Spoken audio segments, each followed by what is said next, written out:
Baik, bismillahirrahmanirrahim. Assalamualaikum warahmatullahi wabarakatuh.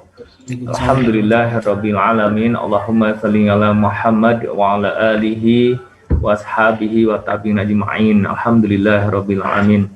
Bapak dan Ibu, alhamdulillahirabbil alamin. Di pagi ini kita bisa bersilaturahmi kembali dalam acara MQ Pagi yang insya Allah hari ini semoga Allah mengkaruniakan keberkahan kepada kita semua, mengkaruniakan kemudahan dan kelapangan, sehingga apa yang kita lakukan menjadi amal soleh buat kita bersama. Amin ya Allah ya Rabbal Alamin. Bapak dan Ibu, kita hari Ahad ini diskusi terkait dengan bagaimana umat Islam menyikapi sampah dengan bijak. Kita tahu bahwa di Indonesia, di Jawa Barat maupun di Bandung ini salah satu persoalan yang dihadapi oleh umat Islam terkait dengan kebersihan, dan itu semua adalah bagaimana kita salah satunya mengelola sampah baik di kantor, di rumah tangga maupun di lingkungan kita. Nah, Allah SWT sangat menyukai keindahan, menyukai ketertiban, menyukai keteraturan, dan itu sudah dicontohkan oleh Rasulullah Muhammad SAW 14 abad yang lalu. Hari ini insya Allah kita akan berdiskusi dengan Kiai Haji Abdul Hakim Nastiar bagaimana kita menyikapi sampah baik tidak hanya secara fisik namun juga secara psikis, ataupun bagaimana kita mengelola dan mengendalikan dan mengontrol sampah yang ada dalam hati kita, pikiran kita dan tutur kata. Dan juga hari ini insya Allah kita akan berdiskusi dengan Pak Gun-Gun Saptari. Beliau adalah Direktur Perusahaan Daerah atau PD Kebersihan Kota Bandung, dan kita nanti beliau akan sharing bagaimana pengelolaan sampah ini secara fisik yang memang keseharian kita menjadi salah satu persoalan di Kota Bandung ataupun di Indonesia pada umumnya. Kita sapa dulu ya. Assalamualaikum warahmatullahi wabarakatuh. Waalaikumsalam Ustaz Gatot. Sehat. Gun-Gun, apa kabar? Alhamdulillah sehat Ustaz. Juga sehat, semoga terus dijaga oleh Allah ya. Alhamdulillah. Pak Gun-Gun dulu tahun berapa di Darut Tauhid? Saya SSG Angkatan 7. Angkatan 7 SSG Angkatan 2002 ya, kalau saya tidak salah 2002 ya. 2002. Jadi direktur ya. Alhamdulillah. Oh, masih melatih dulu ya. Iya. SSG waktu itu baik, langsung aja Pak Gatot ya. Siap, Pak Gun-Gun ini diberi amanah. Ya. Apa yang paling penting yang akan disampaikan nih Pak Gun-Gun tentang persampahan ini? Ya, jadi kan hari ini 21 Februari itu 16 tahun yang lalu kita punya tragedi Saya izin menampilkan saja beberapa tampilan visual ya, biar lebih terjiwai juga oleh audiens. Jadi tanggal 21 Februari tahun 2005 waktu itu kita mengalami satu peristiwa yang disebut namanya tragedi Lewi Gajah waktu itu. Ini ilustrasi ya. Jadi waktu itu kan kita buang sampahnya ke TPA Lewi Gajah, dan TPA Lewi Gajah itu longsor, akhirnya menimpa hampir sekitar 2 kampung, dan itu 147 orang meninggal gitu ya, tertimbun oleh sampah begitu ya. Ini pemandangan ketika terjadi peristiwa itu. Jadi gara-gara peristiwa itu akhirnya warga di sana menolak untuk menerima sampah dari Kota Bandung, dan akhirnya sampah jadi numpuk di kota dalam hitungan beberapa hari saja. Dari tadinya Bandung Lautan Api berubah jadi Bandung Lautan Sampah gitu. Ini beberapa penampakan waktu itu di Kota Bandung. Dan iya ingat. Saya izin juga menampilkan satu film untuk lebih menjiwai begitu ya peristiwa yang terjadi saat itu gitu ya, bagaimana ini menjadi sebuah pelajaran penting dari Allah untuk kita gitu ya terkait peristiwa Bandung Lautan Sampah ini. Ini ada sedikit film peristiwa kejadian pada saat beberapa bulan setelah kejadian itu. Pemirsa, hingga hari ini timbunan sampah masih menumpuk di berbagai sudut Kota Bandung. Bau sampah sangat menyengat ketika kami mulai masuk di Kota Bandung. Timbunan sampah berada di jalan-jalan utama, seperti di sepanjang Jalan Pasteur dan Jalan Sudirman. Walaupun dimasukkan ke dalam kantong dan ditutup oleh terpal, namun sampah ini menebar bau dan mengundang lalat. Alhasil timbunan sampah menjadi keseharian di kota yang berjuluk Kota Kembang ini. Namun warga terpaksa harus menutup hidung ketika lewat di kawasan ini. Warga Bandung saat ini menyebut kotanya sebagai Bandung Lautan Sampah. Sampah juga dibiarkan di jalan-jalan menuju perumahan dan pemukiman penduduk. Sudah 3 bulan lebih, sampah juga menumpuk di Jalan Ciamplas. Padahal kawasan ini adalah salah satu pusat perdagangan busana yang banyak dikunjungi oleh para pelancong.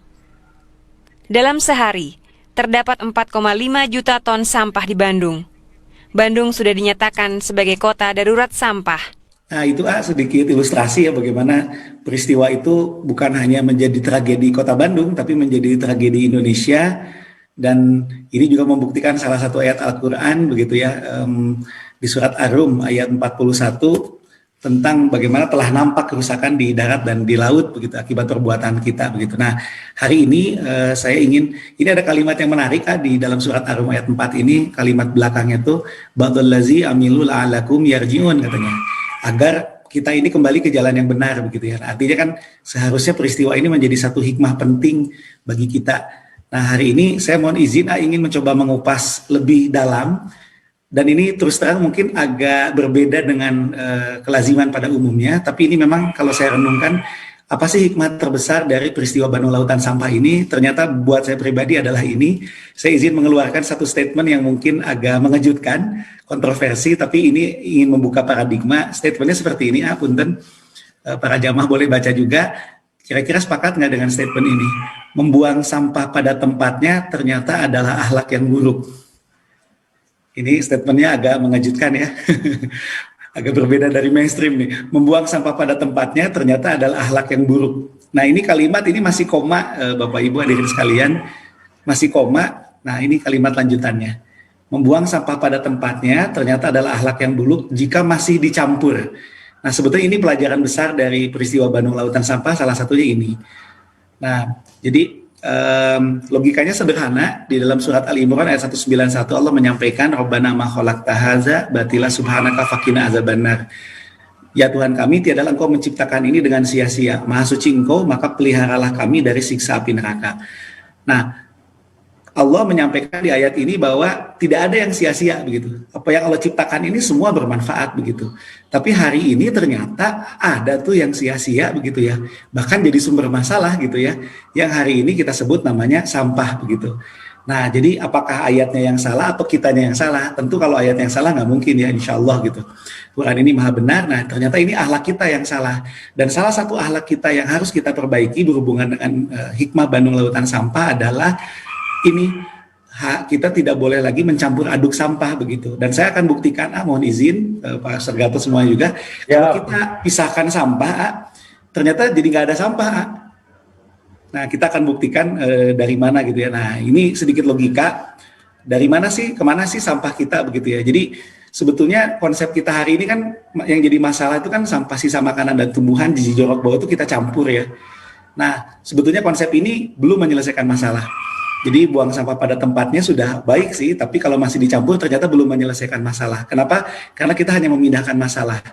Jadi sampah yang dari rumah ini kita pindahkan ke petugas. Akhirnya jiji jorok baunya pindah ke petugas kebersihan. Dari petugas kebersihan dibawa ke TPS. Akhirnya jiji jorok baunya pindah ke TPS. Dari TPS itu diangkut oleh truk, dibawa ke tempat pembuangan akhir sampah. Nah ini meskipun kami di Bandung ini SOP-nya kita selalu ditutup truk itu begitu ya, tapi tetap ternyata tidak bisa menghindari adanya bau dari sampah yang ada di truk tersebut. Jadi bagi jamaah yang pernah merasakan naik motor begitu atau dekat dengan truk, ini mohon maaf memang ini sulit kita hindari ya baunya. Dan akhirnya sampailah di TPA. Saat ini Kota Bandung itu buangnya ke TPA Sari Mukti, jaraknya 45 kilo dari Kota Bandung, 2,5 jam perjalanan dengan kemacetannya, dan akhirnya sekarang berpindah, masalahnya pindah ke warga di sana. Warga di sana juga terkena dampak begitu. Konon katanya 2 km itu bau sampahnya juga tercium. Nah jadi ternyata konsep kita tadi mencampur aduk sampah di rumah kita, meskipun sudah pada tempatnya tapi belum sesuai jenisnya, lalu kita kumpul, angkut, buang, ini dalam istilah akademiknya, itu ternyata belum menyelesaikan masalah secara utuh, tapi hanya memindahkan masalah, bahkan masih menzolimi orang lain ternyata di perjalanan proses ini. Dan bahkan Allah sudah ingatkan pola ini tanggal 21 Februari 2005 bahwa ternyata ini pernah menewaskan 147 orang begitu. Nah ini renungannya, dan hari ini permasalahan TPA juga ini semakin kompleks. TPA Sarimukti itu TPA-nya Kota Bandung juga 2023 akan ditutup karena semakin lama semakin penuh.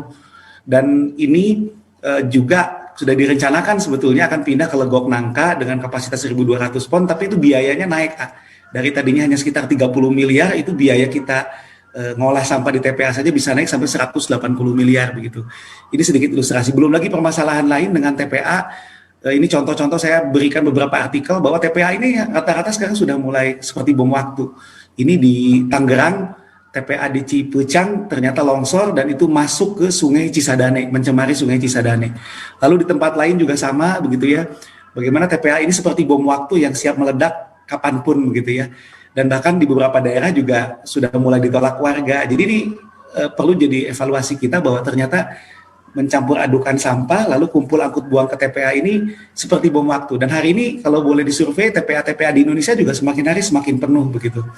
Nah ini mungkin wallahualam ini saya mencoba menghubungkan dengan satu ayat surat Al-Baqarah ayat 11-12 begitu ya. Allah menyampaikan janganlah kamu membuat kerusakan di muka bumi, lalu mereka menjawab sesungguhnya kami orang yang mengadakan perbaikan. Ingatlah sesungguhnya mereka itulah orang yang membuat kerusakan tetapi mereka tidak sadar. Ini tafsir versi saya mungkin ya. Jangan-jangan kaitan dengan sampah juga ayat ini nyambung begitu, bahwa kita merasa membuang sampah pada tempatnya itu sudah menyelesaikan masalah gitu, sudah mengatakan perbaikan, padahal belum, kata Allah. Kita masih membuat kerusakan tapi kita tidak sadar begitu. Nah sehingga bagaimana sih yang kita perlu lakukan? Hijrah mungkin ya. Apa yang kita perlu hijrahkan? Nah ini alhamdulillah kalau semangat untuk membangun kebersihan ini sudah semakin luar biasa begitu ya. Nah justru hari ini amal soleh yang bisa kita lakukan adalah kita mulai dengan memisahkan sampah begitu ya. Nah ini kembali lagi ini saya mengambil hikmah dari Al-Quran gitu ya. Di Al-Quran dalam surat Al-Baqarah ayat 42 disampaikan tentang janganlah mencampur adukan yang hak dan yang batil gitu ya. Ternyata ini juga berlaku untuk sampah begitu ya. Nah jadi kan selama ini polanya seperti ini, sampah ini kita campurin semuanya begitu ya. Nah inilah hijrah kita di mengambil hikmah dari peristiwa tragedi Lewi Gajah ini adalah kita harus mulai bahwa sampah ini tidak dicampurkan lagi, tapi kita pisahkan. Dan sekali lagi tadi saya akan buktikan bahwa kalau kita pisahkan sampah, maka insya Allah kita bisa mengamalkan ayat Ali Imran ayat 191 ini. Nah mungkin pertanyaannya berapa jenis kita pisahkan kan begitu ya. Nah hari ini mohon izin saya ingin juga tampilkan satu film. Ini malu juga sih memang kita gitu ya. Juga sering cerita bagaimana budaya orang Jepang begitu ya.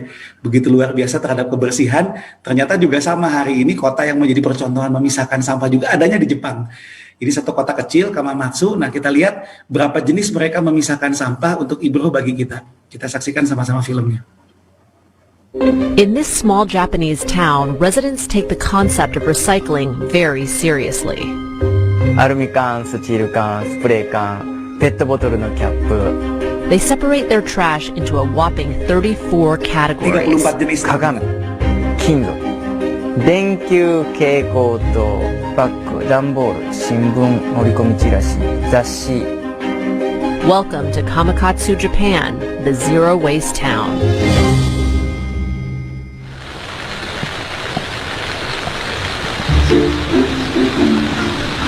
綺麗なプラはこの中にはめて。 Nah ini kita lihat bagaimana di sana mereka memisahkan sampah karena plastik di Indonesia macam-macam juga. Dan ini juga menurut saya alat bagaimana sampah dibersihkan terlebih dahulu. Hatsui Katayama diligently separates her waste according to Kamakatsu's rigorous zero waste program. Nah ini seperti botol ini juga jenisnya beda-beda plastiknya.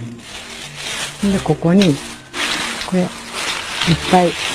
In the very beginning, so Kamikatsu was doing it open incineration, but people could see that's really hurting the environment, at the same time the health of the people, so zero waste was created.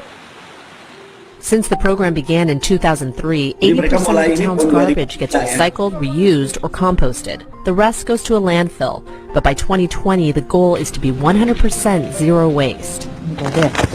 この牛乳のパックとかこれもみんな根っこに持って行ってます。アルミがこっち、スチール缶がスチールがこちらです。それでここがガラス類。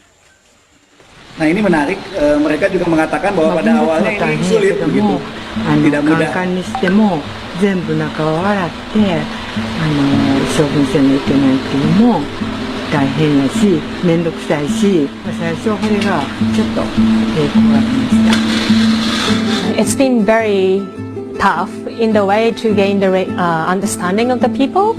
Of course, when they had to separate garbage into 34 categories, which is massive, it's really like just Nah, itu sedikit gambaran bagaimana ternyata mereka bisa memisahkan sampah itu 34 jenis ya. Ini yang luar biasa. Residents must wash, clean. Nah, pertanyaannya adalah kalau kita berapa jenis nih gitu ya. Nah, hari ini saya ingin sampaikan kaitan dengan mengamalkan Ali Imran 191 tadi, bahwa dengan kita memisahkan sampah 3 jenis, kita akan buktikan bahwa insya Allah itu harusnya sampah ini jadi bermanfaat semuanya. Nah, 3 jenis ini, yang pertama adalah sisa makanan dan tumbuhan, yang kedua sampah yang bisa didaur ulang, kertas, kardus, kaleng, gelas, botol plastik, lalu sampah lainnya. Jadi di rumah kita bisa mulai memisahkan sampah 3 jenis. Sekali lagi sisa makanan dan tumbuhan, ini kan yang bikin jijik jorok bau. Lalu yang kedua sampah yang bisa didaur ulang, punya nilai uang. Lalu yang terakhir ini sampah sisanya. Nah, selama ini kesalahan kita, ini semua jadi nomor 3 gitu. Semua kita campurin akhirnya jadi nomor 3 semuanya. Nah, hari ini kita coba sama-sama lihat, bedah gitu ya. Ini ya tadi sampah sisa makanan ini hampir setengahnya. Nah, bagaimana caranya menyelesaikan sampah yang sisa makanan? Sebetulnya sederhana konsepnya. Ada 2 kalau saya sampaikan hari ini. Yang pertama sedekah sampah ke alam. Jadi sampah organik ini sebetulnya dibutuhkan oleh alam.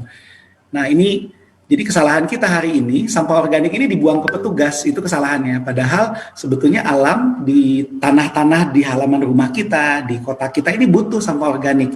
Dengan adanya sampah organik yang kita berikan atau kita kembalikan ke alam, maka itu memberi nutrisi lebih pada tanah, jadi tanahnya lebih subur. Yang kedua juga ternyata dia bisa menyerap air lebih banyak, bahkan konon katanya teman saya cerita dari risetnya dia tuh hampir mendekati 10 kali lipat. Jadi mungkin punten wajar gitu ya, hari ini kalau hujan air langsung melimpas gitu kan. Lalu saat ini kondisi air tanah juga makin lama makin berkurang. Karena ya bisa jadi setiap hujan itu tidak diserap dengan baik oleh tanah kita karena tanah kita kekurangan sampah organik. Sekali lagi ini kalau skala individu mungkin tidak berdampak, tapi bayangkan kalau ini terjadi secara skala kota gitu ya. Skala kota, sampah organik yang harusnya dikembalikan ke alam oleh kita malah dibuang ke petugas, dibawa ke TPA semuanya. Akhirnya tanah di kota kita betul-betul kekurangan sampah organik, sehingga daya serap airnya juga makin buruk. Nah, jadi ini cara pertama yang paling mudah adalah kita kembalikan ke alam, sedekahkan ke alam. Nah, caranya macam-macam, sebetulnya ini tinggal milih ya. Jadi bisa dengan metodenya, metode lubang. Ini saya akan tampilkan beberapa metode sehingga biar di rumah kita juga bisa langsung praktek gitu ya. Bahwa ini real bisa kita lakukan bahkan sederhana, bukan hanya teori. Yang pertama ada yang paling mudah ini namanya metode lubang. Dan ini kita silakan memilih yang mana yang paling pas dengan kita. Yang paling mudah, yang paling sederhana ini metode yang paling gampang yang ini sebetulnya, biarin aja gitu. Ini cara paling gampang. Karena sebetulnya sampah organik ini kan akan didaur ulang oleh alam. Nah, ini yang biasa juga dilakukan oleh banyak orang, metode lubang. Jadi cukup gali lubang di depan halaman rumah, kembalikan sampah organiknya ke tanah seperti ini. Ini sederhana sekali, metode klasik yang masih sangat efektif. Nah, jika halaman rumah terbatas, saat ini juga berkembang namanya teknologi lubang biopori. Jadi lubangnya lebih kecil, cuma 10 cm, kedalaman 1 meter. Kita kembalikan ke alam di situ. Nah, ini juga ada beberapa inovasi ya, ada yang ke atas pakai pipa gitu ya, pipe composting. Kalau di Bandung namanya loseda. Boleh juga kalau yang ada modal sedikit, kita bisa beli komposter gitu ya. Dan metode pengomposan lainnya. Yang kedua, kita juga bisa sedekahkan sampah organik kita ini ke binatang. Ke ayam, unggas gitu ya. Ada juga yang ke vermicomposting, termasuk hari ini subhanallah ini juga jadi renungan Mang Oded gitu ya, wali kota Bandung sering cerita bahwa ini sebuah hikmah bahwa Allah menciptakan satu makhluk namanya lalat hitam, black soldier fly, yang ternyata ini makanannya sampah. Mungkin Anda juga pernah mendengar begitu ya. Jadi bagaimana Allah menciptakan, dan ini menarik kalau kata Mang Oded ini katanya ini kan makhluk-makhluk ini jundullah gitu ya. Tentaranya Allah. Nah, ini tentara yang pemusnah sampah ini luar biasa gitu ya. Ini nih maggot ini. Jadi maggot ini dia bisa memakan sampah dengan cepat dan juga ternyata kandungan proteinnya tinggi sampai 40% gitu ya. Jadi ternyata belatung yang selama ini kita anggap jijik ternyata manfaatnya luar biasa.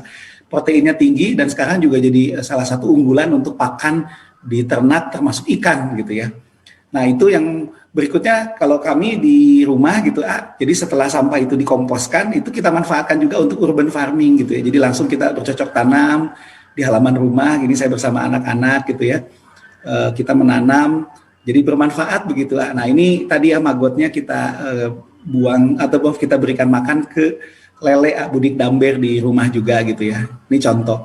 Nah yang barusan ini bisa dilakukan di rumah kalau memungkinkan. Nah kalau tidak bisa karena halaman rumahnya terbatas, itu bisa kolaborasi dengan RW, lurah, kecamatan, diskusi, nanti diselesaikannya secara komunal.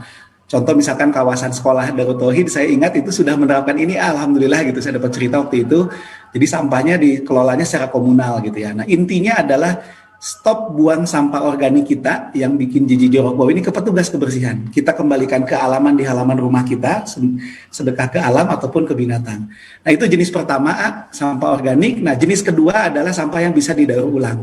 Kita apain sampah jenis ini? Sampah ini sederhana saja karena ini bernilai uang, kita bisa setorkan ke bank sampah. Saat ini berkembang bank sampah, kita bisa setorkan ke bank sampah, nanti jadi tabungan sampah. Nah, atau juga sedekah sampah yang dulu pernah kita juga sempat launching gitu ya, karena ini bernilai uang, kita sedekahkan saja ke pemulung, boleh ke petugas kebersihan juga bisa. Mereka seneng dapat sampah ini, gak perlu lagi ngacak-ngacak tempat sampah kita, gak perlu lagi merusak lingkungan kita gitu ya. Mereka langsung terima hartanya. Jadi ternyata bisa loh kita bersedekah selain senyuman dengan uang, tapi dengan sampah asal sudah dipisahkan.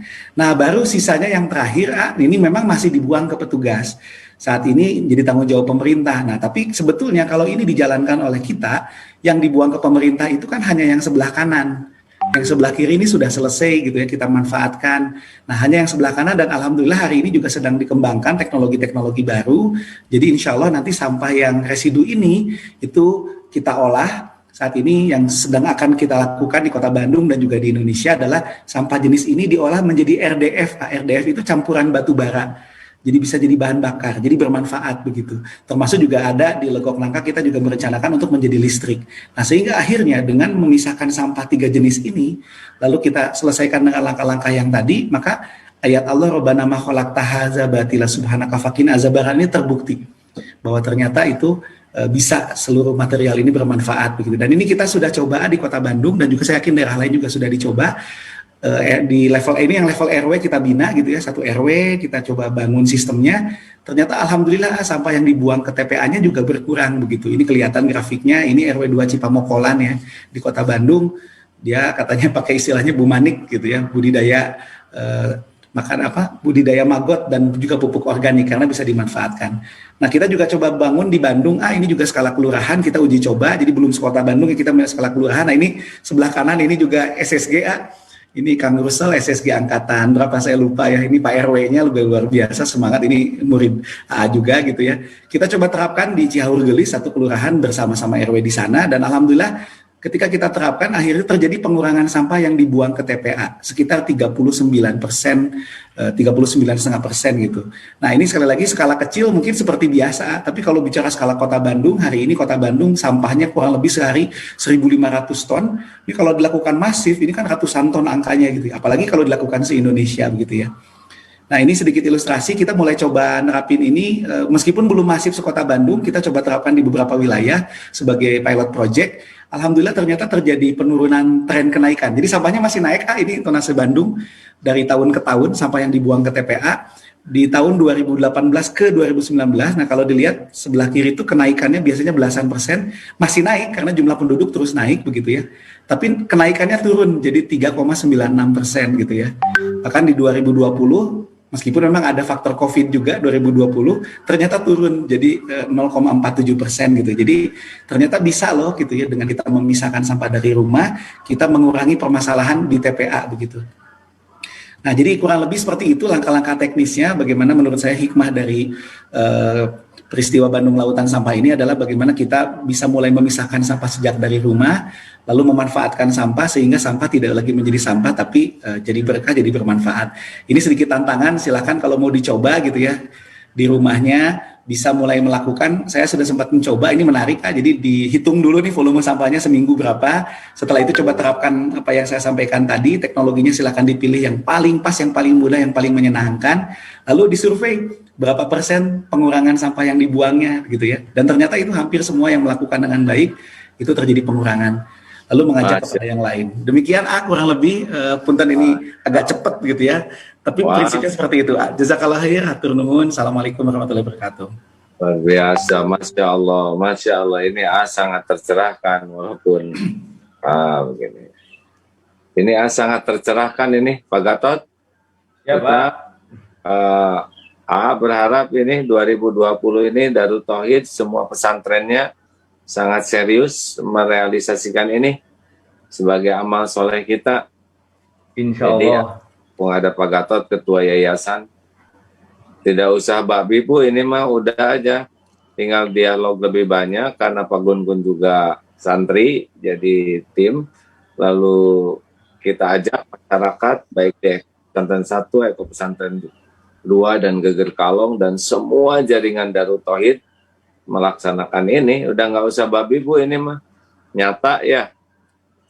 Iya, betul. Mencerahkan ini, selama ini kita sudah memisahkan organik, anorganik, kemudian berupaya untuk TSP, BRTT.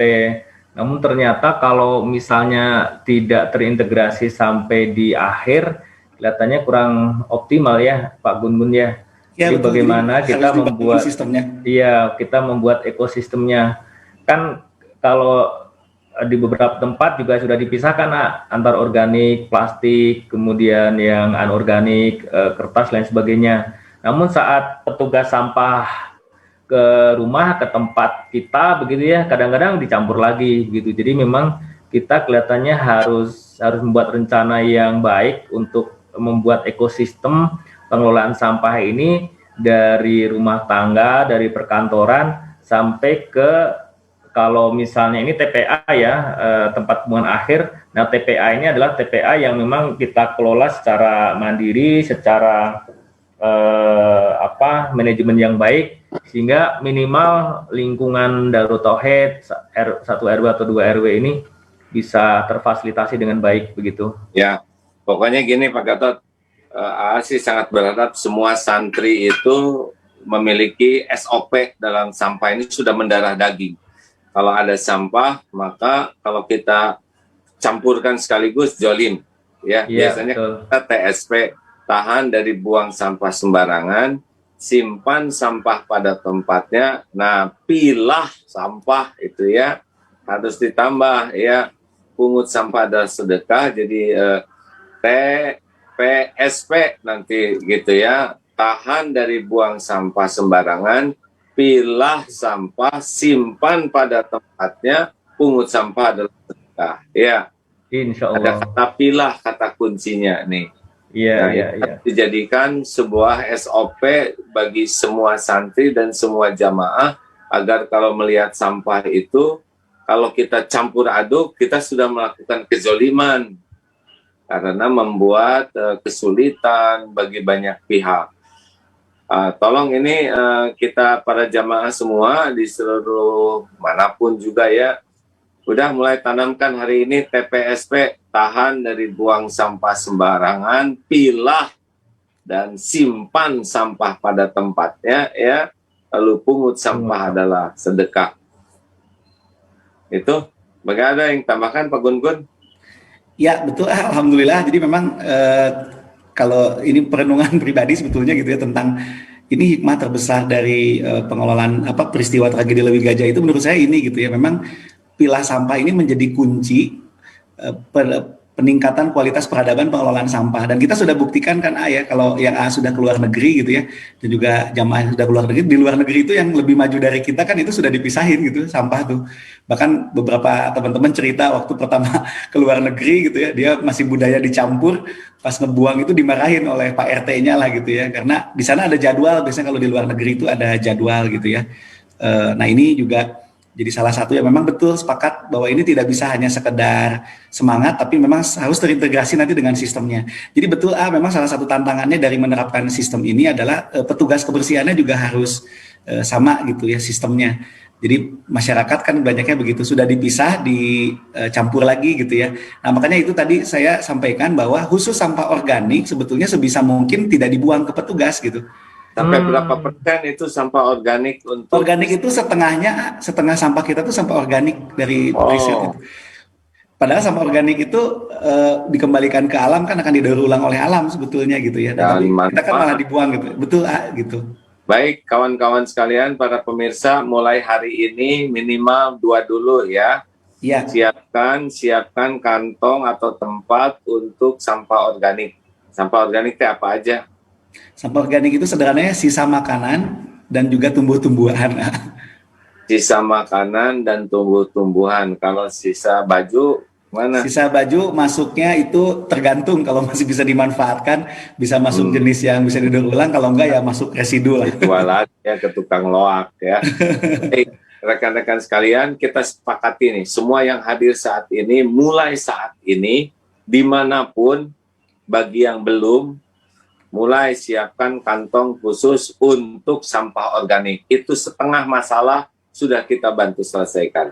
Nah, si sampah organik nanti dibawa kemana nih, Pak Gun-Gun?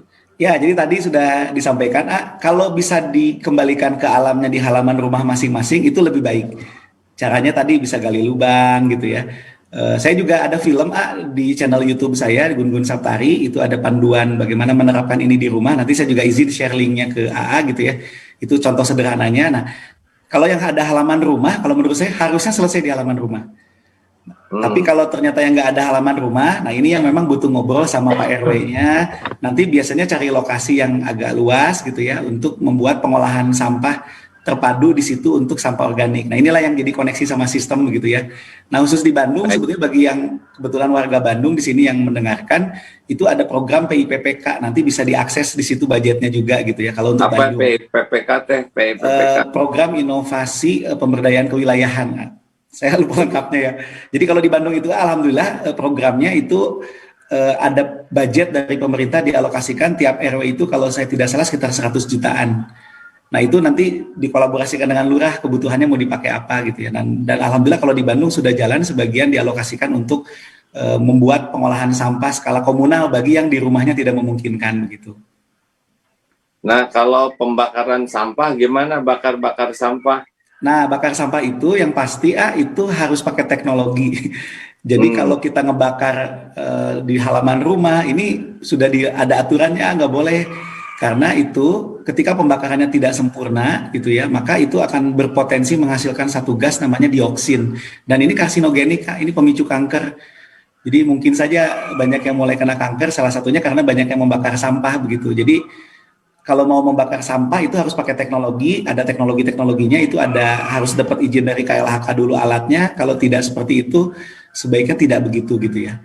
Nah mungkin izin satu lagi, ini ada satu sampah yang juga jadi masalah hari ini, namanya sampah kemasan, sampah kemasan gitu ya. Atau kalau kita nyebutnya sih sampah plastik film begitu ya. Itu dari mulai kantong kresek seperti itu. Nah, ataupun juga sampah-sampah bekas-bekas kemasan-kemasan plastik. Nah, itu kan masih agak sulit ya untuk didaur ulang. Nah, sebetulnya kita bisa melakukan yang namanya eco-brick. Jadi eco-brick itu sampah itu dimasukkan ke dalam botol lalu dipadatkan dan ketika kita sudah memadatkan itu nanti itu bisa dimanfaatkan untuk jadi kursi gitu ya, atau juga jadi bahan bangunan, termasuk juga nggak apa-apa kalaupun airnya harus dibuang. Kondisinya volumenya sudah padat. Jadi pengalaman saya satu tumpuk sampah kemasan ternyata dimasukkan ke botol itu jadi satu botol begitu. Nah itu namanya eco-brick, itu sudah banyak di YouTube, di internet juga ada gitu ya. Itu buat mengurangi sampah kemasan gitu.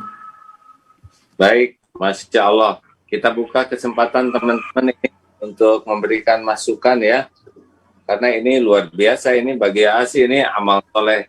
Masalah kita ke depan itu adalah masalah lingkungan hidup, dan akhlak kita terhadap sampah ini menunjukkan akhlak kita terhadap sampah itu menunjukkan kualitas seseorang ya. Kan pernah ada yang minum sambil jongkok, ditanya kenapa kamu minum sambil jongkok, kan sunnah, selesai minum botolnya dibuang ke belakang lah, itu sudah siapa buang sampah sembarangan ya. satu sisi jongkoknya sudah benar, tapi lempar botolnya ini sesuatu yang tidak bisa dipertanggungjawabkan. Ada juga suatu saat dharma wisata dari para mahasiswa. Nah, ternyata ini mahasiswa, namanya juga mahasiswa horor ya. Kemudian selesai makan itu sampahnya tuh keluar dari bisnya. Ini adalah perbuatan yang tidak bertanggung jawab. Menurut saya, orang yang buang sampah sembarangan itu, satu, dia tidak punya rasa tanggung jawab. Dua, dia tidak punya rasa malu. Tiga, dia adalah orang yang egois. Yang keempat, dia sudah zolim kepada banyak pihak. Yang kelima adalah orang yang tidak disiplin. Jadi ketika seseorang memperlakukan sampah semena-mena, itu sudah menunjukkan karakter orang tersebut, karakter masyarakatnya, guys. Jadi ini sangat serius.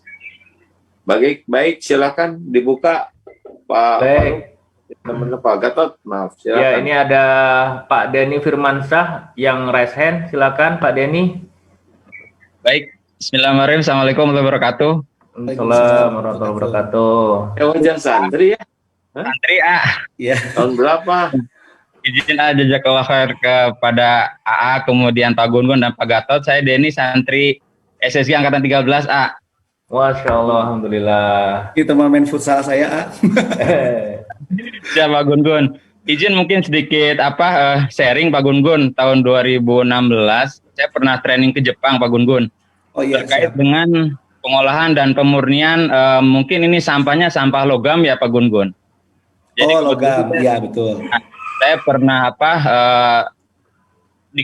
berkunjung ke suatu tempat, itu di sana tempat ini Pak Gun-Gun, satu gudang itu isinya hanya dalamannya komputer dan dalamannya handphone Pak Gun-Gun.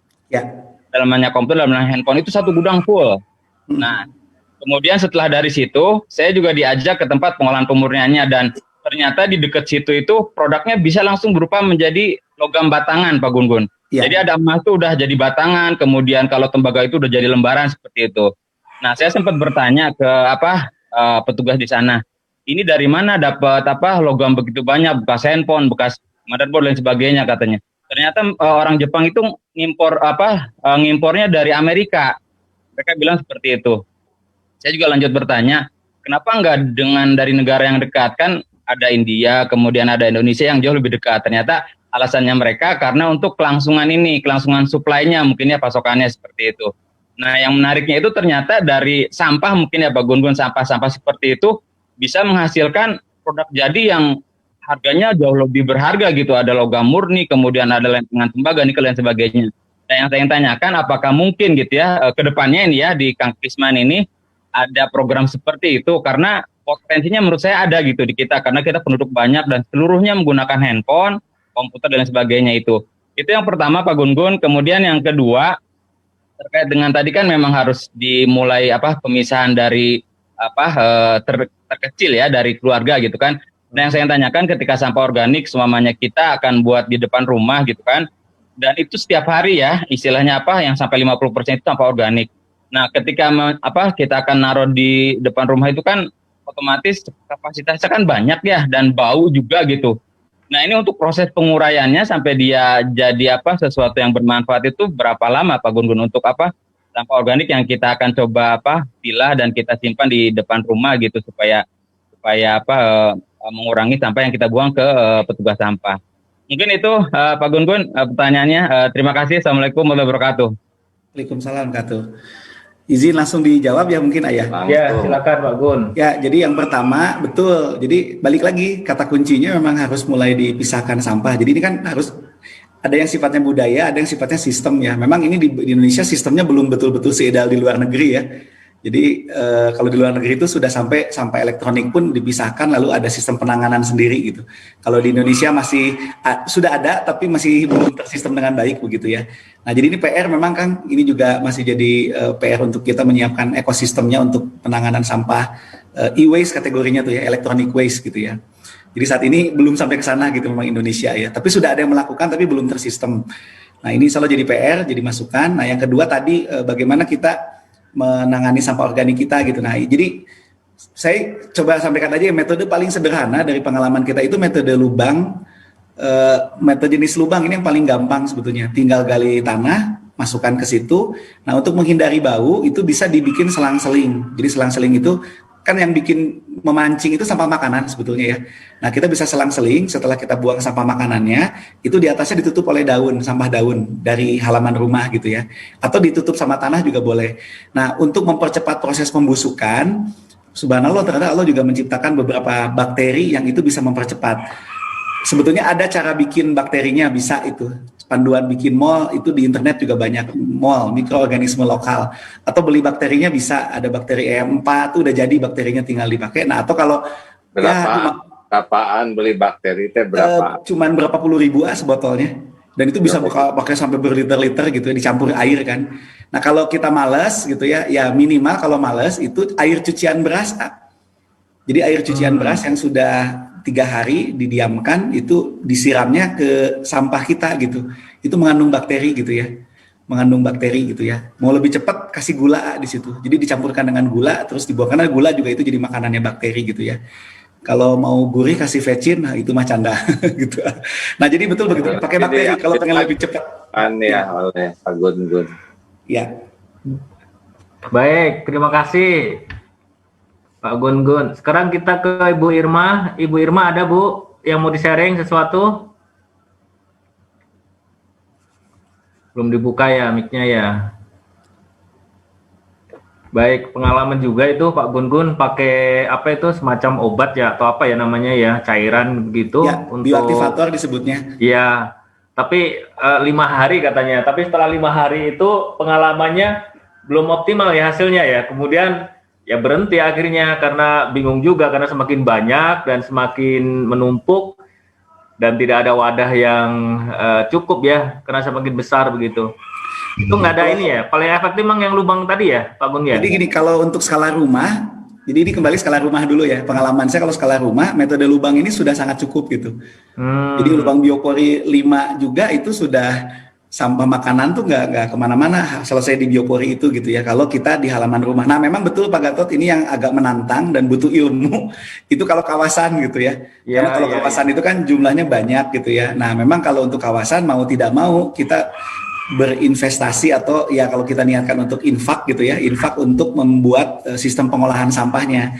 Nah, memang kalau untuk sampah makanan saat ini yang paling cepat dari pengalaman itu adalah memang pakai maggot. Atau juga bisa ke bebek, sebetulnya. Ini saya juga sekarang ada beberapa teman-teman, saya juga punya tuh peternakan bebek gitu, kolaborasi. Itu ternyata juga sampah makanan itu diolah jadi pakan bebek gitu, langsung dimakan oleh bebek. Makanan lele gimana? Kan sekarang kita sedang membudayakan lele, tuh ember lele. Ya, itu bisa.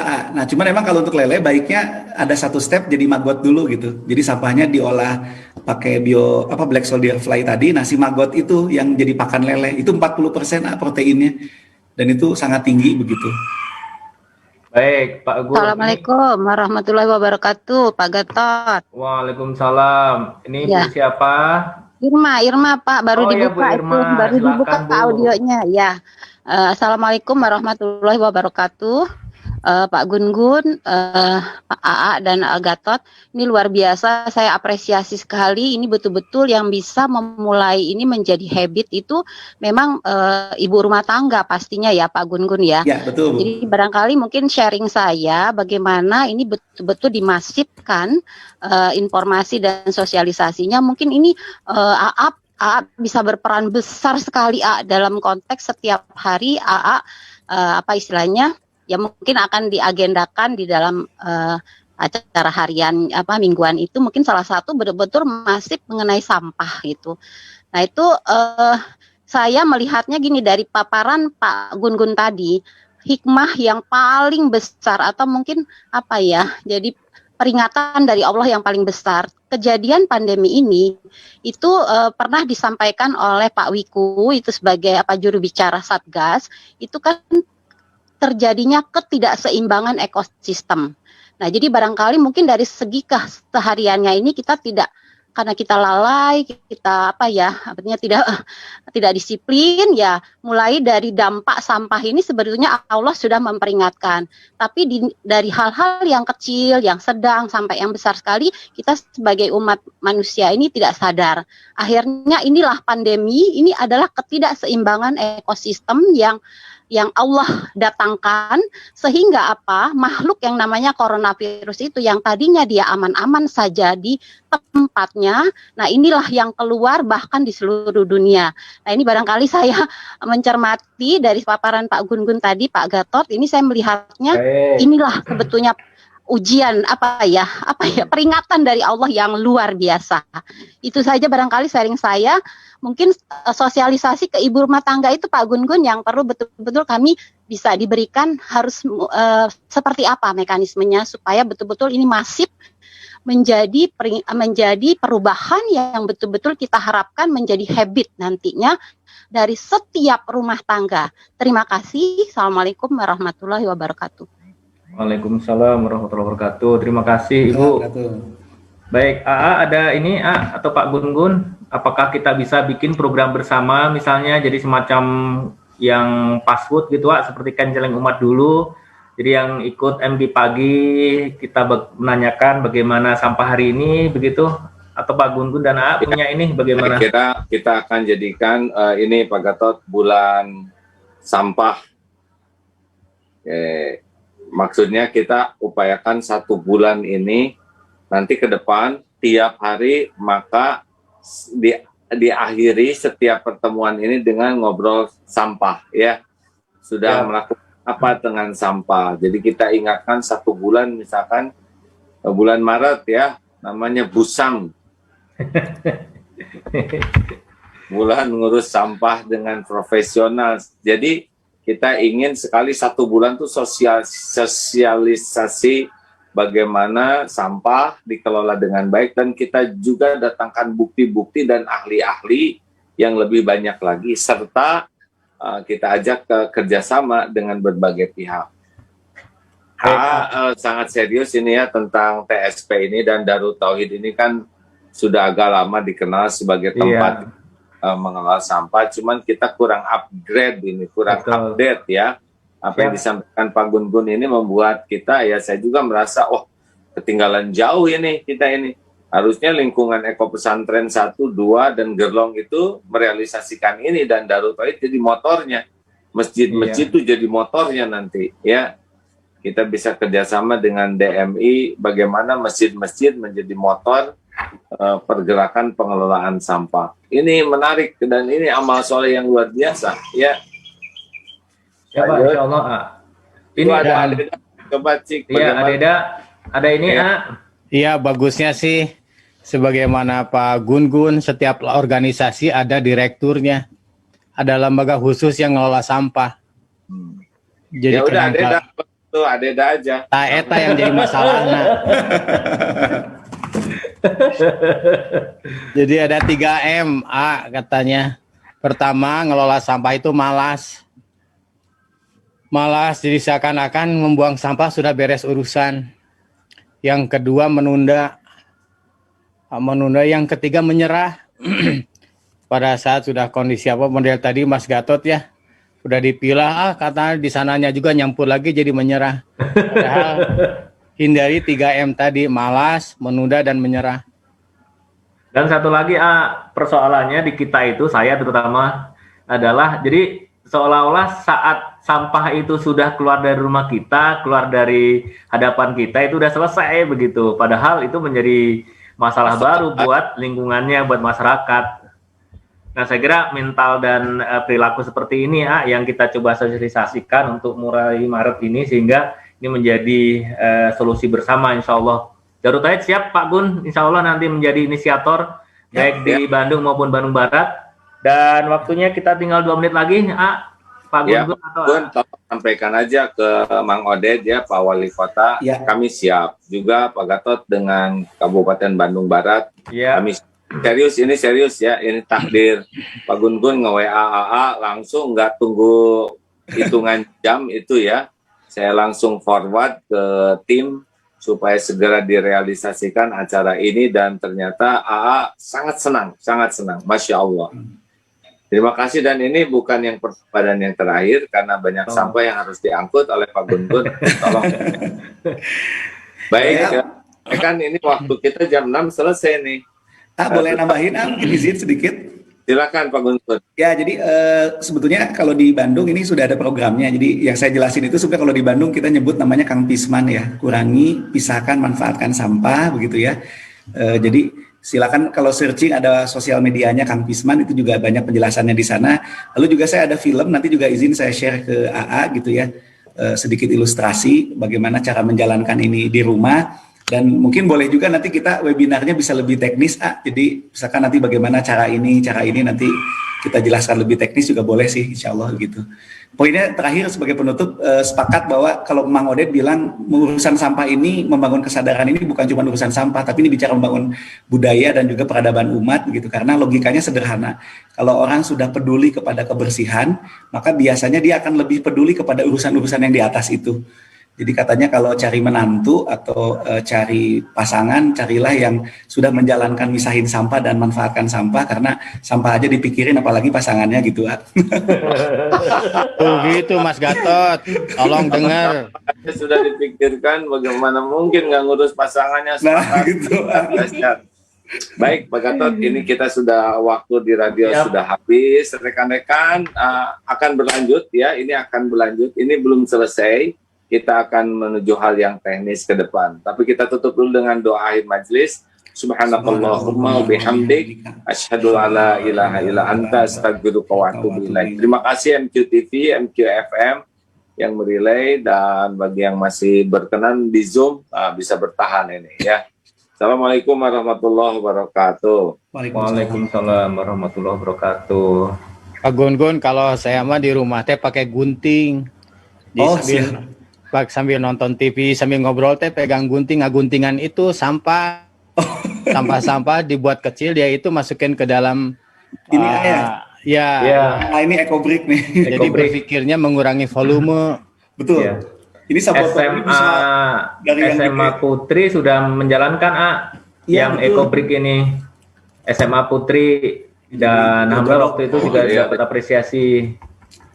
Alhamdulillah. Tapi ini menarik nih, insya Allah kita punya tim yang, dan saya kira untuk pandemi ini berhubungan dengan sampah, saya kira tidak banyak berhubungan dengan orang ya, karena sampah tidak insya Allah tidak menjadi penyebar ya. Dan kita akan aktivasi teman-teman yang ini, teman-teman yang kan sebagian ada juga yang dirumahkan ya, sehingga nanti saat mereka sudah masuk, kita aktivasi untuk mengelola sampah ini. Nah, satu lagi pertanyaan saya Pak Gun, itu kalau misalnya bank sampah itu memang nilai ekonomisnya ini ya, itu lebih banyak nilai ekonomisnya atau lebih banyak khidmatnya itu sebenarnya? Ya, jadi banyak juga penasaran nih masyarakat, warga. Betul, ini saya buka apa adanya ya. Jadi realnya terus terang bank sampah itu nilai ekonominya tidak terlalu besar sebetulnya. Jadi makanya jadinya konsepnya bank sampah. Jadi ditabung si ininya si uangnya itu ditabung, nanti diakumulasikan. Jadi kalau langsung diambil mah kecil gitu. Nah biasanya diakumulasikan setahun itu sekitar beberapa ratus ribu gitu ya dia terima. Nah itu jadi tambahan untuk bonus untuk THR gitu ya. Nah itulah. Jadi secara jujur kalau bank sampah itu secara bisnis tidak terlalu ideal ya. Jadi lebih ke khidmat sebetulnya kalau boleh jujur ya. Nah tapi ini kami di Bandung sekarang bikin program baru jadinya nabung sampah jadi emas mini gitu ya. Jadi kenapa kita buat program ini? Karena tadi biar masyarakat konsisten gitu ya. Jadi kita bikin nabung sampah jadi emas mini gitu ya. Jadi dengan 40.000 saja itu sudah bisa dapat emas gitu. Tapi emasnya emas mini gitu. Siap. Jadi memang jujur aja bank sampah itu lebih ke ini sih, lebih ke edukasi sebetulnya. Edukasi ya. Yang paling penting berubah konsep berpikir masyarakat, perilaku terhadap sampahnya ya. Dia memisahkan dari awal ya. Jadi kalau mau biasanya kalau yang udah jalan di wilayah itu si sampah yang sudah dipisahkan itu jadi rezeki tambahan buat petugas kebersihan gitu. Jadi kadang-kadang kan petugas juga males nih ngambil buat sistem baru tuh. Nah itu jadi jadi bonus lah buat si petugas begitu. Jadi lebih semangat mereka biasanya petugas kebersihannya gitu. Oh ini kalau di Bandung nih jadi emas kayak gini punten. Ini 40.000 jadi emas mini seperti ini. Nah ini 0,025 gram gitu ya. Pak Gun-Gun, punten dulu teh pernah ada program sedekah sampah, mungkin ada informasi? Ya jadi kalau sedekah sampah itu memang tadi tantangannya nilainya kecil gitu, jadi memang lebih ke edukasi ya. Tapi kalau mau dijalanin juga bisa sih sebetulnya gitu. Nah, tapi kalau saya sih kelihatannya belajar dari pengalaman, lebih baik sedekah sampahnya ke pemulung atau ke petugas kebersihan aja sih, gitu. Atau kalau masih ada waktu, coba saya ada filmnya, punten ini belum sempat saya download filmnya. Ada sih, saya udah ada film sebenarnya, linknya saya share di Zoom, sudah saya share nih, saya share ulang ya. Nanti bisa atau nanti saya kirim ke deh kalau itu. Saya lagi nyari film yang pendeknya 3 menit itu. Mudah-mudahan bagus juga buat vlog. Lagi ngurangin pakai HP, silakan. Ini juga pakai iPad nih ngejeblak, jadi agak kurang kameranya. Buat vlog tentang sampah bagus. Boleh. Oh siap Adeda, siap. Ya, tapi harus nyoba dulu lebih matang dulu supaya menjiwai, supaya tidak hanya ngomong kosong. Ini siapa tahu nih jamaah ada ahli sampah lainnya. Iya nih yang pengalaman ini nih. Ini ada yang pengalaman mengelola bank sampah sama daur ulang sampah ya. Silakan Bu. Tuh Pak Gatot, ibu-ibu tuh ada. Silakan Bu, langsung. Halo. Saya Leni dari BS Resaga, Bank Sampah Resaga. Terima kasih sudah diizinkan gabung di sini. Halo, bisa didengar ya? Iya, bisa Bu, silakan Bu. Ya, Bu. Silakan. Kalau saya sih melihat, saya juga dari Sunda, cuma saya tinggal di Jawa Timur. Meskipun bukan di tempat saya pengen mengabdikan diri untuk lingkungan. Bank sampah itu memang sedikit keuntungan, tetapi banyak memberi pengaruh kalau menurut saya. Ya, karena saya sudah 2 tahun mengelola bank sampah itu hampir 20 ton sampah yang saya kumpulkan. Bayangkan kalau itu masuk ke kali atau ke laut seperti apa ya. Iya. Jadi saya pikir untuk para penggerak di bidang bank sampah semangat terus. Meskipun keuntungannya tadi seperti Pak Gun sampaikan kecil, semoga menjadi amalan soleh buat kita semua. Itu saja. Amin. 20 ton itu sebulan Bu. Itu adalah amal soleh, amal meringankan beban para pemulung, meringankan beban petugas sampah. Banyaklah kalau kita mengelola sampah itu keuntungan kita tolong saudara kita. Masya Allah bisa bertemu dengan Agim di sini, saya senang sekali. Oh ya, Adeda juga senang. Kayak ngimpi gitu. Kayak ngimpi, ya ini namanya mengkenyang, mimpi menjadi kenyataan. Ini saya coba menampilkan video ya, yang saya ada video tapi agak panjang 7 menit, ini ada video 3 menit, baru jadi kemarin saya bikin sama istri, diminta sama Umi Oded. Ini boleh ini merangkum apa yang saya sampaikan tadi kurang lebih dalam 3 menit gitu ya. Ini baru jadi kemarin malam diminta sama Umi Oded. Nah ini coba kita lihat videonya sebentar ya. Mangga, bismillah. Ngaleut. Siap. Assalamualaikum warahmatullahi wabarakatuh. Sampurasun. Saya Siti Muntamah, Ketua Tim Penggerak PKK Kota Bandung, mengajak kepada seluruh warga Kota Bandung khususnya dan masyarakat Jawa Barat pada umumnya untuk terus semangat di dalam mengelola sampah dimulai dari rumah dan keluarga. Dari Tim Penggerak PKK Kota Bandung. Kali ini saya ingin berbagi mengenai bagaimana cara mengelola sampah dari rumah dengan menerapkan Kantisman, sehingga sampah menjadi bahan baku ekonomi dan menjadi berkah. Kuncinya adalah kita mulai dengan pisahkan sampah. Kira-kira perlu dibawa ke sini aja. Kita memisahkan sampah dengan 3 jenis. Untuk jenis pertama, sampah sisa makanan dan tumbuhan atau sampah organik, kita pisahkan dengan menggunakan wadah tertutup. Setelah dipisahkan, sampah organik dapat dimanfaatkan dengan cara yang pertama, kita sedekahkan ke alam. Caranya bisa dengan lubang sampah organik atau biopori, bisa juga dengan metode pengomposan seperti komposter atau loseda, lodong sisa dapur, atau boleh juga menggunakan metode pengomposan lainnya. Hasil dari pengomposan ini biasanya kami manfaatkan untuk urban farming. Di rumah kami manfaatkan untuk menanam seperti kangkung, bawang daun, stroberi, dan tanaman lain. Yang kedua, pemanfaatan sampah organik bisa juga kita sedekahkan ke binatang. Kita sedekahkan jadi makanan ayam atau untuk maggot BSF yang nantinya bisa jadi pakan ikan melalui budik dan ber, budidaya ikan dalam ember.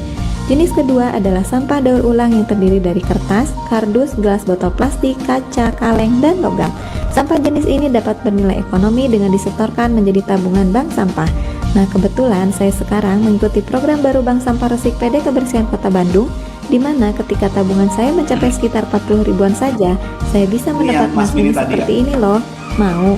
Yuk segera jadi nasabah bank sampah. Bagi yang mungkin tidak terlalu tertarik menjadi nasabah bank sampah, maka sampah daur ulang tersebut dapat langsung disedekahkan kepada pemulung atau petugas kebersihan. Jadi ternyata kita bisa juga sedekah selain dengan uang atau senyum. Alhamdulillah. Untuk jenis sampah yang ketiga atau sampah lainnya, tidak apa masih dibuang ke petugas. Nanti pemerintah yang akan menyelesaikan. Yang saya tahu pemerintah Provinsi Jawa Barat sedang menyiapkan pemanfaatan sampah jenis ini untuk campuran batu bara ataupun menjadi energi listrik. Bagi yang memiliki semangat lebih, untuk jenis sampah residu kemasan dan kantong kresek, bisa kita manfaatkan juga dengan membuat eco-brick bersama anak-anak. Eco-brick ini nantinya bisa dimanfaatkan menjadi kursi, meja, ataupun bahan baku bangunan. Dalam video ini saya menampilkan banyak alternatif, tapi sebetulnya silakan memilih yang paling cocok dan membahagiakan. Yang penting, yuk pisahkan sampah sejak dari rumah agar sampah tidak lagi menjadi masalah, tapi sebaliknya menjadi bahan baku ekonomi dan terpenting menjadi berkah. Karena sampah kita, tanggung jawab kita. Wassalamualaikum warahmatullahi wabarakatuh. Ya, itu kurang lebih rangkuman Masya Allah apa yang saya sampaikan. Alhamdulillah, terima kasih Pak Gun. Siap, Ada satu nih yang mau sharing nih, Bu Isti, silakan Bu, sudah bisa ini, Bu Isti. Ada Nara, ada juga Khair yang sudah angkat tangan, Mas Gatot. Ada Pak Eko Santoso, ada Faiz, ada Tri. Kamarananya. Silakan.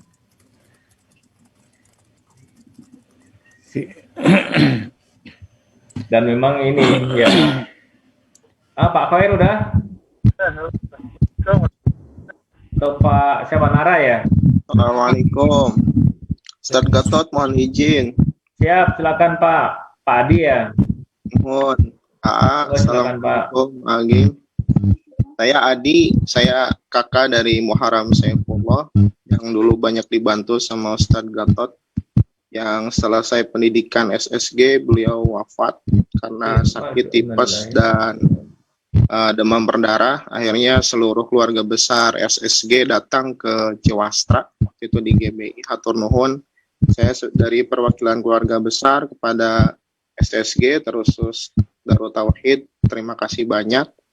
Begini sedikit cerita Ustadz Gatot dan Agim, mungkin kita pernah dengar sejarah kejadian di Kota Cimahi, tepatnya di TPA Cirende pada waktu itu. Itu adalah salah satu tempat pembuangan akhir yang menimbulkan pilu yang besar akibat tata kelola sampah yang tidak benar gitu di lingkungan kita. Akhirnya di 2021 sekarang lingkungan di sana diperbaiki, tapi akibatnya adalah dieksploitasi tanah, terutama di wilayah Kabupaten Bandung Barat. TPA-nya ditinggal, tapi gunungnya ditugar, mungkin begitu ceritanya. Akhirnya sumber air di sana menjadi hilang.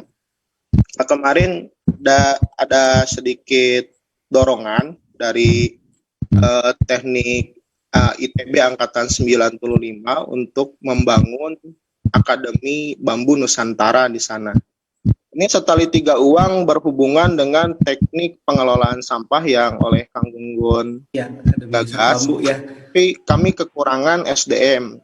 Jadi kalau dari sisi dana insya Allah siap, dari sisi base camp sudah ada rumah 210 meter persegi dan itu juga rumah dari Muharram Saifullah rahimahullah. Jadi mungkin saya secara pribadi mohon bantuan ke AA dan para guru juga, Ustadz Gatot dari Darut Tauhid. Jika kelak program ini berjalan, saya mohon bantuan dari keluarga besar SSG. Kami di sana berencana untuk menanam bambu di Gunung Giri Asih. Mudah-mudahan ini Allah beri kemudahan.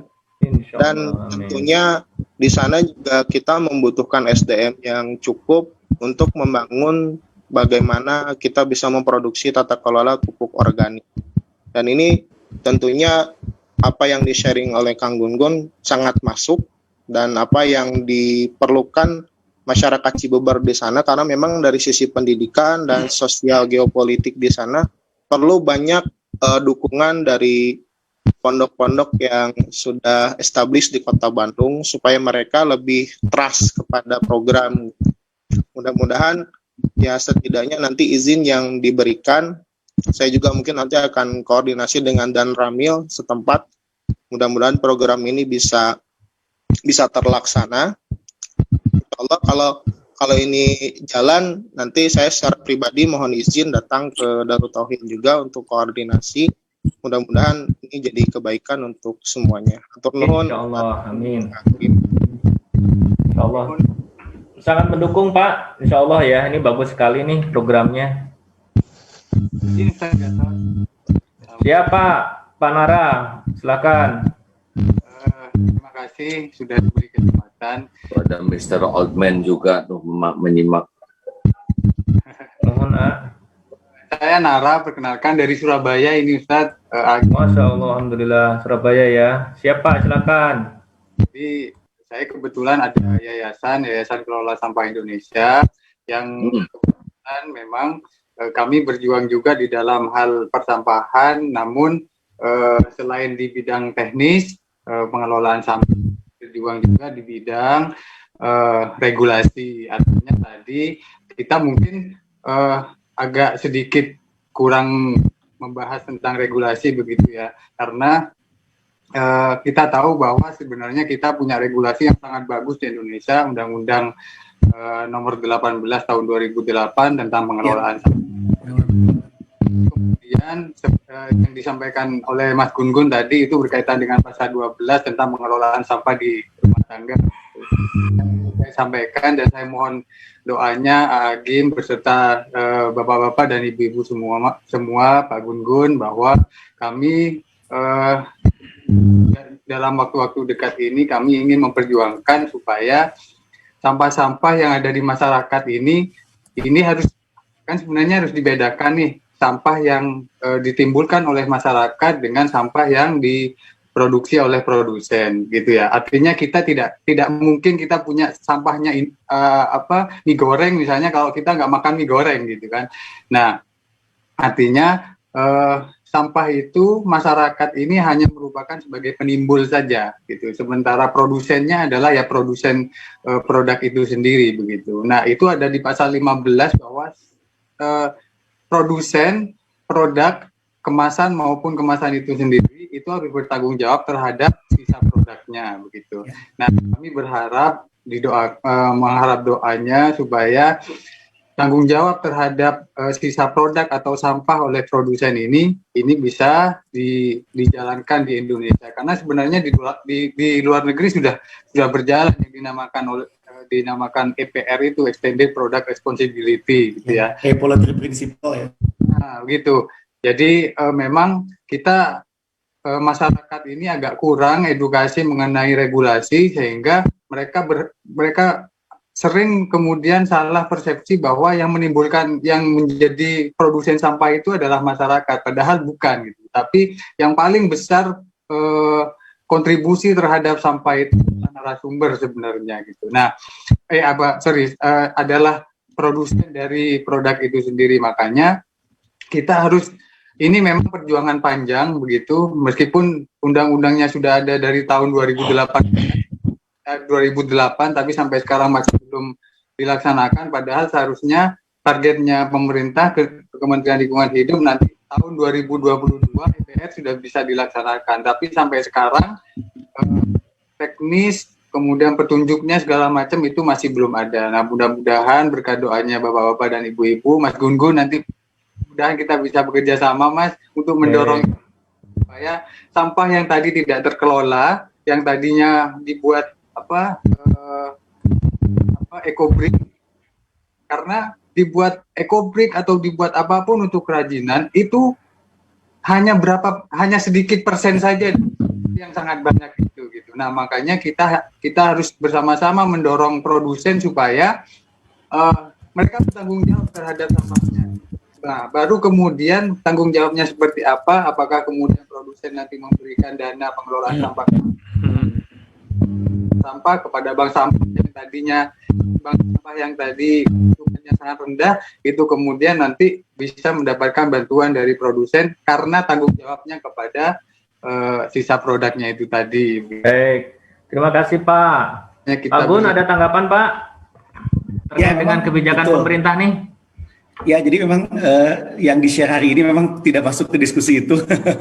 Betul, memang itu ada konsepnya namanya Pay-Polluter Principle gitu ya. Jadi memang ada pembagian, ada wilayah di pemerintah itu di kebijakan betul ya. Jadi kalau di Undang-Undang Nomor 18 tahun 2008 kewajiban masyarakat tuh sebenarnya sederhana sih. Satu pilah sampah itu wajib ternyata di undang-undangnya sebetulnya. Tapi karena sistem kitanya belum siap, ini jadi belum maksimal. Jadi memilah sampah, yang kedua mengurangi sampah.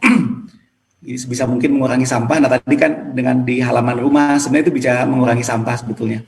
Lalu satu lagi adalah bayar retribusi gitu. Ini juga salah satu challenge kita gitu ya, karena bagaimanapun ada biaya ya, pasti pengelola pesantren juga nanti akan harus menyiapkan biaya untuk operator dan lain-lain. Nah ini juga nanti salah satu yang kita perlu pikirkan bagaimana membuat sistem ekonominya berjalan gitu ya. Jadi memang sampah itu investasi lah intinya begitu. Nah kalau kaitan dengan produsen, betul itu memang di ranah pusat ini kita juga lagi dorong terus ya. Pay-Polluter Principle gitu ya namanya. Jadi setiap produsen harus bertanggung jawab terhadap produknya gitu. Saat ini sistemnya belum rapi, padahal ini ada data menarik sebenarnya teman-teman NGO di Filipina waktu itu pernah melakukan riset. Jadi dia ngedata nih keuntungan perusahaan-perusahaan yang gede itu berapa triliun dolar, lalu sampahnya dia itu kan jadi banyak tuh. Nah itu ternyata jadi beban kota-kota kan akhirnya sampahnya. Padahal kalau dia mau share aja sedikit dari budget itu sangat membantu pengelolaan sampah begitu ya. Jadi mereka benar-benar ngedorong, ayo Anda harus tanggung jawab terhadap sampah Anda, karena Anda udah ngambil jutaan dolar, tapi kami nih pemerintah kota dan masyarakat yang keteter mengelola sampahnya mereka gitu ya. Baik, terima kasih. Bu Isti sudah bisa masuk? Sambil nunggu. Bisa. Oh ya, silakan Bu. Assalamualaikum warahmatullahi wabarakatuh. Alhamdulillah. Ini Testi. Iya, Assalamualaikum Kang Gun-Gun. Alhamdulillah. Nah, ini luar penggiat bank sampah ini dan juga edukator. Masya Allah. Silakan. Masya Allah, Alhamdulillah. Terima kasih untuk kesempatannya untuk sharing. Ya banyak belajar juga dari Kang Gun-Gun hari ini dan sebelum-sebelumnya. Masya Allah selalu terinspirasi. Jadi kami dari Bank Sampah Bumi Inspirasi salah satunya mungkin yang bisa kita motivasi untuk nasabah adalah salah satunya dari pilah sampah itu paling pentingnya. Alhamdulillah salah satu nasabah Bumi Inspirasi bisa kurban dari sampah. Oh, jadi sebenarnya kalau misalnya rutin kita bisa memotivasi santri atau jamaah bisa melakukan sesuatu yang lebih besar dengan suatu tujuan. Kemudian kalau di Bank Sampah Bumi Inspirasi ada dua segmen ya. Kalau kayak Kang Gun-Gun tadi memang sampah nggak terlalu besar ya nilainya. Tapi ada yang memang ininya dari segmen menengah ke bawah. Kalau itu biasanya memang dia cari dari untuk ekonomiknya. Tapi ada juga sekarang sudah banyak masyarakat yang sudah timbul kepeduliannya terhadap lingkungan. Jadi mereka tidak melihat nilai uangnya. Yang penting sampah di rumahnya tidak tercampur-campur lagi dan bisa terpilah. Dan itu yang perlu kita bangun sama-sama. Mungkin insya Allah mudah-mudahan nanti dari edukasi dari AAGIM bisa menginspirasi teman-teman yang lain supaya bisa memilah sampah. Dan kalau kami melakukan riset ke teman-teman yang sedang penelitian di Bumi Inspirasi, kebanyakan itu kenapa belum memilah sampah itu karena belum tahu why, kenapa. Jadi yang paling penting, jadi biasanya mereka tuh kayak harus pilah, harus ngompos, tapi kenapanya itu masih belum tahu. Terutama anak-anak mahasiswa yang dari perguruan tinggi yang cukup baik juga ternyata setelah 3 bulan mereka di Bumi Inspirasi tetap nggak milah gitu. Padahal kita udah edukasi beberapa sesi, ternyata belum tersentuh hatinya dan belum tahu akibat-akibatnya itu, dan why-nya itu harus logis untuk teman-teman milenial. Jadi memang pendekatan edukasinya akan beragam untuk anak-anak, untuk milenial. Alhamdulillah kemarin sempat di Hari Peduli Sampah bersama Kak Gun-Gun ya di webinar anak, dan anak-anak dengan konsep itu ternyata cocok gitu. Mungkin satu masukan lagi yang sedang kami coba untuk pengelolaan kompos skala rumah tangga untuk ibu-ibu. Kalau sebelumnya kita pakai Takakura, tapi sekarang pakai karung kompos, Kang Gun-Gun, Pak Gatot. Iya. Jadi itu murah, karena sebelumnya kalau keranjang Takakura kan bisa 150.000 satunya. Iya, Kita betul. sekarang lagi coba bikin starter kompos, karena semua orang punya karung, dan kita bagikan ke warga, dan alhamdulillah pilot project di 10 atau 15 orang sudah mulai berjalan. Mudah-mudahan, karena pas dengan program jemput sampah organik masih ada kendala, jadi sekarang inginnya mandiri di rumah masing-masing. Mungkin itu cuma masukan-masukannya sedikit. Ya. Insyaallah. Bu, Mungkin nanti Bu izin Isti boleh menanggapi, sharing Pak nomor Gatot ya. HP-nya, Bu Isti boleh sharing nomor HP-nya, punten. Oh boleh, siap, saya tulis di chat ya, Bu. Dia ditulis di chat aja. Pak Gun, ada tanggapan? Ya, jadi betul. Kan tadi balik lagi, ada yang dikelola di rumah, ada yang dikelola di mana? Di kawasan gitu ya. Ini dua pendekatan yang beda. Kalau yang di rumah kan lebih ke kepedulian ya. Tapi tetap tekniknya juga memang perlu diajarin sih Pak Gatot. Tadi saya cerita lubang itu kan yang paling gampang gitu ya. Iya, betul. Itu mah masuk logika gitu, tinggal buang udah beres gitu kan. Nah, tapi memang untuk beberapa orang yang pengen lebih advance gitu ya, itu memang perlu diajarin juga sih ngompos gitu ya. Jadi kayaknya tapi balik lagi, kita niatnya amal soleh. Saya sepakat dengan AA gitu ya. Jadi kita ngompos ini, belajar kompos, bikin kompos ini niatnya amal soleh gitu ya. Nah kalau amal soleh itu kan dia siap berkorban begitu ya, ketika ada hal-hal yang butuh kesabaran di prosesnya gitu ya. Jadi mungkin untuk tahap berikutnya nanti bisa di webinarnya memang kita ajarkan gitu cara mengelola sampah di rumah tadi kan. Ini saya lebih ke awareness hari ini terus terang gitu ya. Lebih ke ngebuka paradigma dulu gitu ya. Gitu. Pak Gun-Gun, Pak Gatot, ini teh sekarang ada 90 orang. Ini kan istiqomah nih memperhatikan, ayah Faiz ke nyetir. Insya Allah, dan ada Pak Old Man ya. Dulu waktu kecilnya namanya Old Boy sih kan namanya. Ini pemerhati ini bagus ya. Mau untuk mendengarkan, tapi harus dibatasi juga Mas Gatot sampai jam berapa nih? 4 menit lagi, Adida. Silakan Adida. Iya, silakan saya ikut menyimak. Saya ini Pak Gun. Maaf Pak Nanti Gatot. kita kolaborasi ya. Kita itu punya 3.800 anggota Miskat, dan ini kaum ibu nih, ibu-ibu rumah tangga. Kita buat majelis, setiap bulan ada pertemuan, 2 bulan, 2 minggu sampai 1 bulan itu ada pertemuan ya. Karena dididik, dibina lewat koperasi. Ini ya, koperasi pemberdayaan umat Darut Tauhid 3.800 Saya kira kita Darut Tauhid salah satunya akan mulai dari sini, bagaimana mensosialisasikan. Jadi saat mereka berkumpul di majelis tidak hanya sebatas pengajian, kemudian bagaimana monitoring dan evaluasi dana bergulirnya, tapi kita ajarin juga nih, saya mohon izin juga nanti Pak Gun-Gun, kalau ada narasumber yang dari ini ya, PD Kebersihan, bisa kita ajak diskusi keliling, atau nanti Pak Gun-Gun latih kami di tim di Koperasi Pemberdayaan Umat ini, sehingga bisa menjadi inspirasi, menjadi motivator di keluarga maupun di komunitas masing-masing, insya Allah. Ya, setuju Pak Gatot, betul. Jadi memang perlu ada tahap lanjutannya ya. Jadi hari ini memang kontennya lebih ke awareness dulu.